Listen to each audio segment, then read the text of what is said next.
Well, first of all, Alan, congratulations. A job well done in the race, the Edward Cross long distance race yesterday. Were you surprised by the spot you found yourself in coming into the channel and finishing? Well, thank you. And I think if I'm being honest, yeah, we were a little surprised to be that close to the front. All the credit to my crew, Phil Warboys, he was putting me in the right spots the whole way down North Shore, making sure that we were staying in pressure the whole time. And that was really our primary focus, was just staying in the pressure and keeping the boat moving. Now, pretty tricky start. All those boats on the line. You got a clean start of sorts. Take us through what you were thinking about coming out of dockyard, because once you got out of dockyard and you got more clear air, it was about staying with that pressure, wasn't it? Yeah, exactly. Our initial strategy was we wanted to stick sort of on the offshore side of the fleet if we could, where we could get to the edge and like you said, get clear air. And then, from then on, we're just looking for pressure to stay in. As soon as we could go wherever we wanted to go without worrying about sort of boats blanketing us, we felt comfortable that we could stay in the pressure and like I said, keep the boat rolling.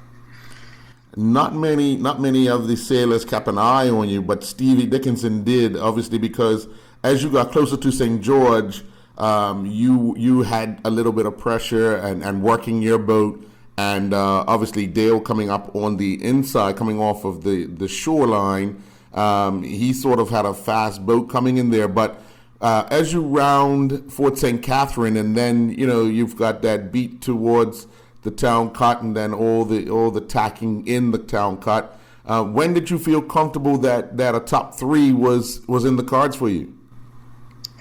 I'd say we felt comfortable in the top three around when we crossed the line in third. Kelsey was right on our heels too. This was our first race in the boat. And I think if we're being honest, we're quite dialed in for upwind speed when we came up through the cut, and so Dale kind of quickly extended on us, and Kelsey was catching us up pretty quickly too.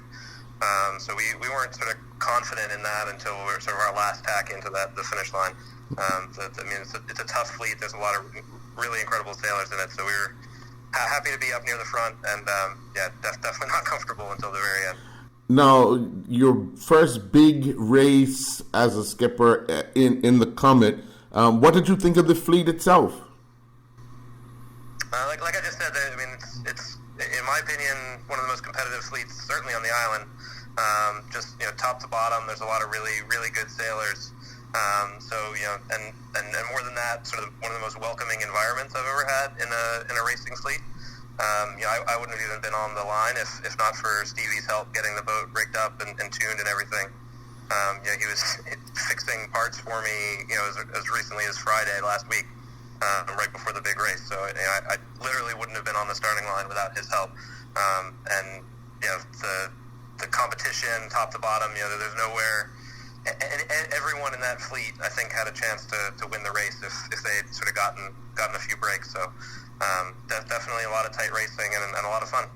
Now, the average general public person doesn't know your background. Obviously, you sailed in the dinghies, now you're sailing Comets. Give us a brief history of your sailing.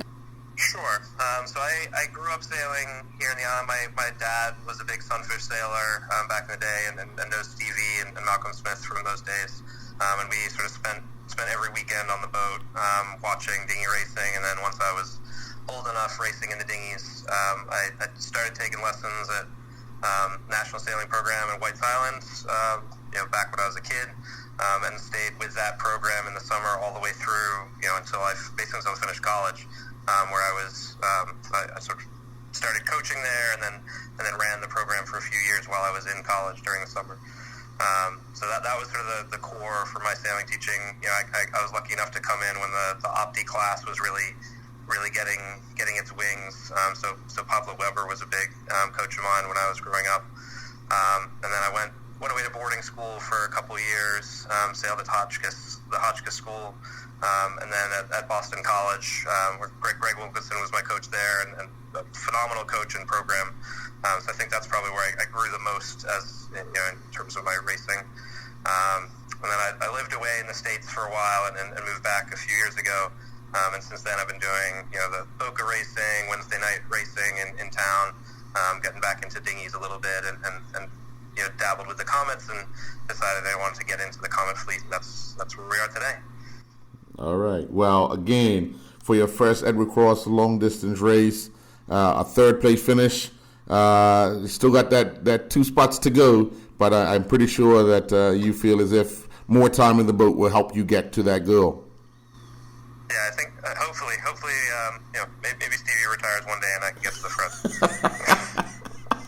front. He's already said that next year he's going to be a crew. That doesn't mean too much, but there's an opportunity. The door is open.